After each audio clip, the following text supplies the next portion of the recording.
नमस्कार, मी वृक्षमित्र सुभाष पाटील।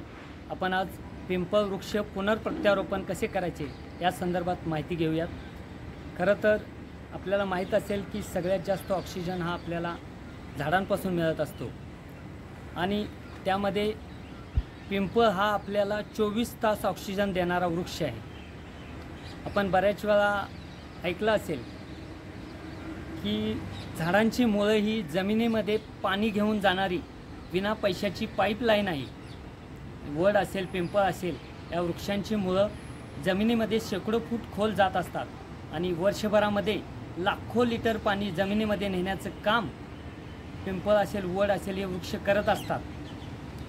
पिंपळ वृक्षाचे आध्यात्मिक महत्त्व सांगायचे झाले तर पिंपळ या वृक्षामध्ये भगवान विष्णूंचा वास असतो।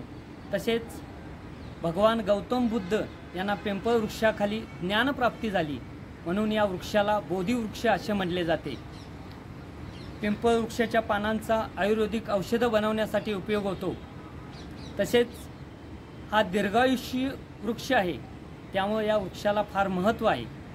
आणि सगळ्यात महत्त्वाचं म्हणजे वड असेल, पिंपळ असेल, हे वृक्ष कधीही डायरेक्ट बिया रुजवून उगवून येत नाहीत, तर यांची झाडं ही पक्ष्यांच्या विष्ठेतूनच उगवून येत असतात।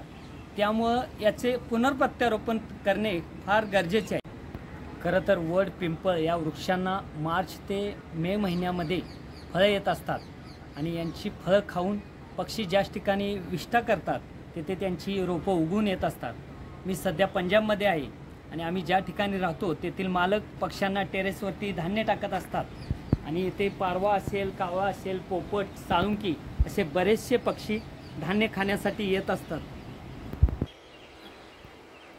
आणि पक्षी या ठिकाणी कुंड्यांमध्ये झाडं लावलेले आहेत, त्या कुंड्यांमध्ये त्यांनी विष्ठा केलेली आहे आणि त्यांच्या विष्ठेतून बरेचसे पिंपळ वृक्ष या ठिकाणी उगवलेले आहेत। त्यांचं आपण पुनर्प्रत्यारोपण करूया। आपण या ठिकाणी पाहू शकता कशा पद्धतीने रोपं उगवलेले आहेत। शेकडो रोपं या ठिकाणी उगवलेले आहेत, हे आपण पाहू शकता।